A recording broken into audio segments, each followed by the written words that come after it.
Hello everyone, in this video I'll be showing you how to cheese the Yellow Wind Sage in Black Myth Wukong. So this is going to make this fight a whole lot easier because this boss is extremely challenging. So right off the start, it's best to use your Immobilize and bring in your Pluck of Many so that you can get a bunch of damage in early, as you're going to tell if you if you get hit bunch at the start, it's best just to throw it and start again. I'd recommend trying this fight a few times just by dodging, as you're going to get his attack timing down a little bit better. Now the best attack to be using is a Skyfall Strike, which you see here. It'll stagger him, allowing you and your summons to attack him multiple times, get his health down really quickly. So I would be spending my focus points on that, so make sure that you have at least 2 focus points. I have 3 in this video, and that worked pretty well because I was able to use 2 of them and have 1 stored up. Now you're going to want to have the Wind Tamer item, and I'll be linking something in the description on how to get it, because this makes the fight a whole lot easier. But yeah, once your summons disappear, it's really just you versus him. So working on your timing, but also getting those attacks off when you can. You have to be mindful that when he switches into phases, you won't be able to do the Skyfall Strike. Now, there's where you see the Wind Tamer work. So this actually stuns him and gets rid of the wind, which makes the fight much, much easier. So I highly recommend doing that. The quest line doesn't take too long. I got a video posted up that literally takes a few minutes for you to go through and do. You will have to fight a couple bosses, but it gives you a lot of really great loot. So once he gets into the second phase, he's going to do this teleportation attack.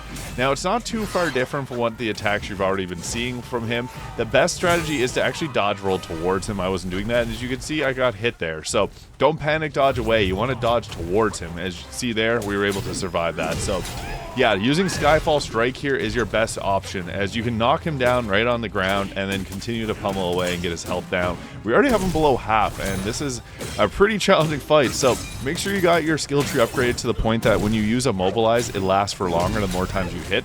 So we unfortunately weren't able to get him with the second Skyfall Strike because he switched phases there, and he brought in Fuban, which is a boss that you will be fighting if you do the quest to get the Wind Tamer, which I highly recommend. Now this attack is really annoying where he just grabs you and hits you multiple times, so watch out for that one. It's not the easiest to dodge, as he can grab you from pretty far of a distance, but dodge rolling towards will be your best friend. Now, if you don't have the Wind Tamer, the best strategy is to focus on just sticking to the outer edges, as he's a bit more deadly in the center. I also use the Rat King summon there, which is a really nice attack because it gives a bit of a stun too. And we're just further breaking his health down with those charge attacks. And I really recommend getting the Skyfall Strike if you haven't gotten it already, because it makes this fight a whole lot easier. I saved the Red Tides for a bit later. The fire damage over time is really nice to get about the midpoint of the battle, so maybe do this a little earlier than I did. I just didn't expect to get his health down this quickly. So yeah, this is the best strategy here, is just to continue with attacking him here. I like to do the charge attacks to fly towards him and then continue to attack with light attacks if you can get in close with behind him, ideally. There we were able to get the fire off, and we knocked him down, so that was a perfect time to do a jump attack quickly and just get a bit more chip damage in.